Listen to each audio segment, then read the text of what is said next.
Hey friends, welcome back to She's At It Again. My name's Tanya and I'm about to make some BLT bombs.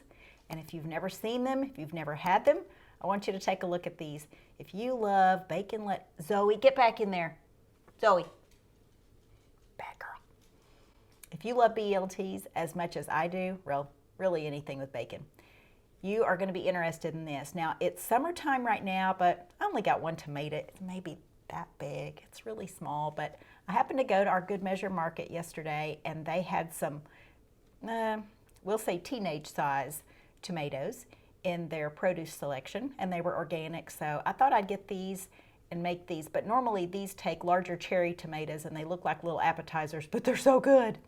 I know, I say that about everything, but these really are. They don't have lettuce in them, but they do taste like a BLT. I don't know how they do it, but it's kind of magical. Normally, if I read a recipe and it says like BLT soup, tastes just like a BLT, and then I eat it and I go, nah, that wasn't like it. But these are different. These really do taste like a BLT. They are, as a lot of people say, they are amazing. They really are amazing. So take a look and see if you don't think they're easy enough and worthy of trying to duplicate and make. So come on. Okay, so I'm gonna make half of a recipe of the BLT bombs. So I have 2 tomatoes, and like I said, these are kind of teenage sized tomatoes. They're not cherry tomatoes by any stretch of the imagination, but they're not huge slicers. So we have those, set those aside. And what I've done is cut up about 1.5 green onions. Now these are just the green part of a green onion. So that's all that is. And because the original recipe for a full recipe calls for 3 green onions chopped. So because our recipe calls for 3/4 of a cup of mayonnaise, I'm going to use about half of that. So I'm going to put that in a bowl. Let's get my tomatoes out of the way. I've got too many spoons and knives and stuff. I'm not sure what I'm doing at any point. Okay. Not measuring it too accurately, but just putting that in there. All right, so our green onions, I'm going to put those in there. This calls for 1 pound of bacon. And as much as I love bacon, I cringe at the thought of cooking up a whole pound of bacon to use for one recipe. So I'm not. I have this bacon, which is in my lower oven. You know I keep bacon in my lower oven at all times. And just kind of rough chop it. You can chop it up smaller pieces if you want. You can even put this through the food processor and chop it up into tiny pieces. Just for pity's sake, do not use fake bacon bits. They're not really made out of meat. They're not, yeah, they're not good. They're, it's like a soy product, unless you use the real bacon bits. And sometimes you can find those even in uncured bacon. So if you find that, it's going to take a lot of those, but you can certainly use those. Just make sure it's real bacon, not any faking.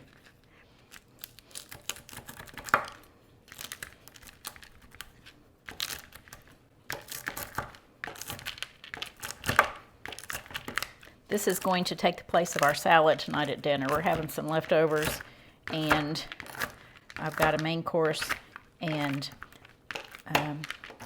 some steamed broccoli I made the other day that was really good. So I'm going to reheat that, but this is going to take the place of a cold salad. And nobody's going to be upset about that, I can promise you. And since there's only 2 of us eating dinner, I'm making 2 tomatoes. I may have enough filling to fill all 4 tomatoes. I bought 4 of them, so I might have enough to fill all 4. But what I don't really want to do is fill the tomatoes and then have 2 left over because we only eat 1, because I am not a fan of putting fresh tomatoes in the refrigerator and expecting them to taste like fresh tomatoes, because it doesn't happen. So the refrigerator is not a place for tomatoes.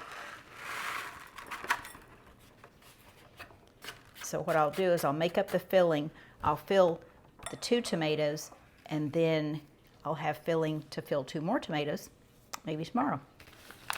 All right, next we have our giant chunk of Parmesan Reggiano that my friend Mebratu sent from Italy, because that's where he lives. And we only need 1.5 tablespoons of Parmesan. And I know that some of y'all are going, why doesn't she just rake the Parmesan across the grater? Well, this is a grater that's been through a house fire, and it's a little compromised in its integrity. And so I use it this way because I like the shreds that it makes, and that chunk of Parmesan is heavier than it might look. So it's like I'm actually shaving this chunk of Parmesan. So full recipe calls for 3 tablespoons of grated Parmesan. And this really does give it a lot of flavor. The saltiness of the Parmesan and the saltiness of the bacon just absolutely goes perfect with these fresh tomatoes. Because I'm one of those people who like to drown my tomatoes in salt, as much as my Nana always said, oh sister, you're putting too much salt on there. Every single time. Without exception. I could almost mouth the words. In fact, I might or might not have when I was a kid. Mouth the words, sister, you're putting entirely too much salt on there. As soon as it started coming out of the salt shaker, I knew what was fixing to happen.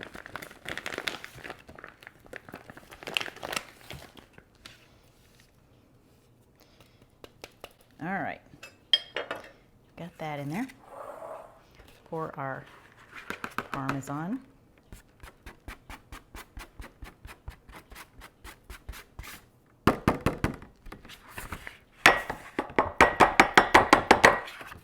All right, last ingredient. I know, there's not a lot of ingredients in this. Let me make sure this is getting in the shot. Is just 1 teaspoon of dried parsley. The recipe calls for 2 teaspoons, so since we're doing half, we're using 1 teaspoon of parsley. Make sure I get all the cheese and stuff that fell on the counter, and my countertop should be pretty clean. I just made sourdough bread this morning and I had to clean the countertops afterwards, so I know they're clean. Okay, my spatula's right there in the bowl. I'm looking for it, and it's right there in the bowl. Okay, gonna stir this up. Now, a lot of this flavor comes from these green onions. As much as I'm really not a fan of just fresh onions, green onions are just absolutely beautiful and stuff. When I was a kid, I would just wince at the fact that somebody would put green onions on top of a salad or on top of a sandwich or on top of something and serve it that way. I'd be picking those little things off like I was doing some major surgery, and there's no way I was getting that onion in my mouth because it was going to be hot and just, oh, I was just beside myself. And then when I got older, I was like, hey, wait a minute. Is this what I've been missing all this time? These are great. So, especially on things like baked potato soup, oh, it is so good. It's almost like I got a big pile of salad on top of my soup when I get finished with it. Okay, this may be perfect for these 2 little tomatoes right here. Okay, now we're going to, speaking of major surgery, we're going to do some surgery on our tomatoes. We're just going to core these out like that.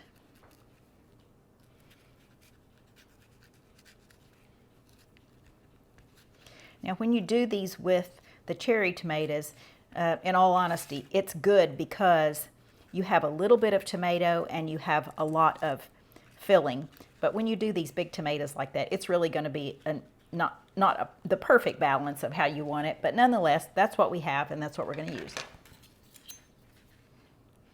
Now you want to dig out the insides without cutting through the surface of the tomato, if I can do that.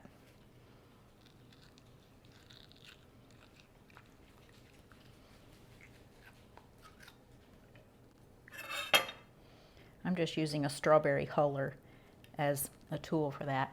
If you can see that, it's got those little jaggedy edges on it. We're just going to hollow this tomato out.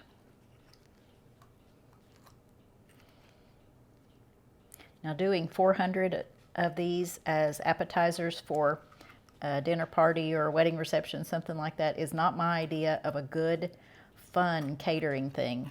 But I've done several of these at one time before, and boy, was I glad it was done.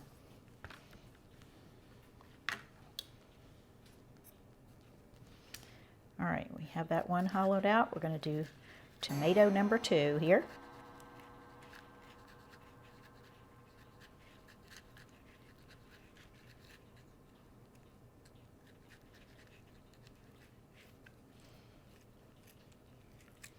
I have so many cherry tomatoes planted in my yard, not because I'd planned that, but because I'm a seed saver, and I planted a lot of them, and apparently the Chadwick cherry tomato seeds just got into every envelope that I had. And so the majority of my tomatoes out there, even though I've planted Arkansas Travelers, I've planted green tomatoes, what I call Alicia's green tomatoes, because my friend Alicia gave me tomatoes from her garden last year and we couldn't remember what the kind was, and they were kind of greenish, so I called them Alicia's green tomatoes. I have those. I have Chadwick cherries, which is a larger cherry tomato, which would be perfect for this dish. And then I have beefsteak tomatoes. Now, whether or not I'll get any large slicers from the beefsteak, who knows?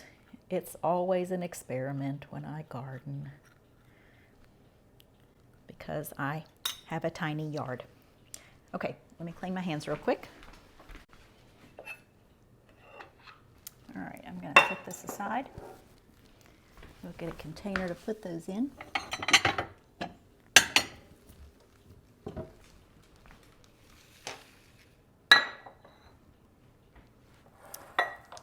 And now we'll fill our tomatoes with the filling. These are going to be so good.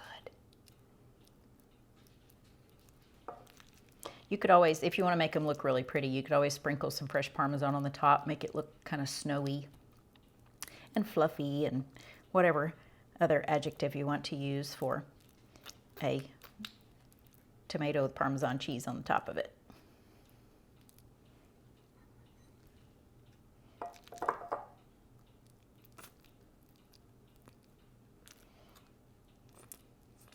Now, if you just run out of tomatoes and you still have filling left, you could always, just put it on some little pieces of toast and eat it like that. I don't know how it would be without the tomatoes, but I guess you could get some concentrated tomato paste in a tube and squeeze on there and give it the effect of tomatoes on there. So I probably have enough for, no, maybe actually the other 2 tomatoes that I have. Okay.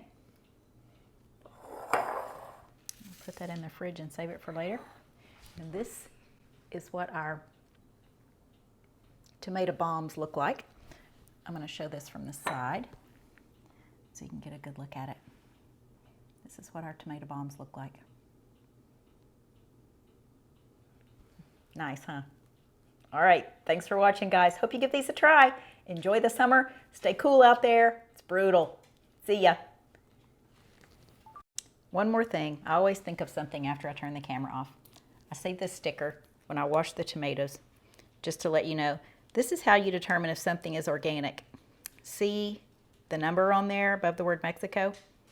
If the number starts with a 9, that means that it's organically grown. So that's what we want to look for if we make good choices in our clean food. So this was the sticker that came off these tomatoes, and we know they're organic because of that. If it starts with a 3 or a 4, it's conventional, but you want to look for those things that start with a 9. So just thought you'd want to know. Thanks, guys.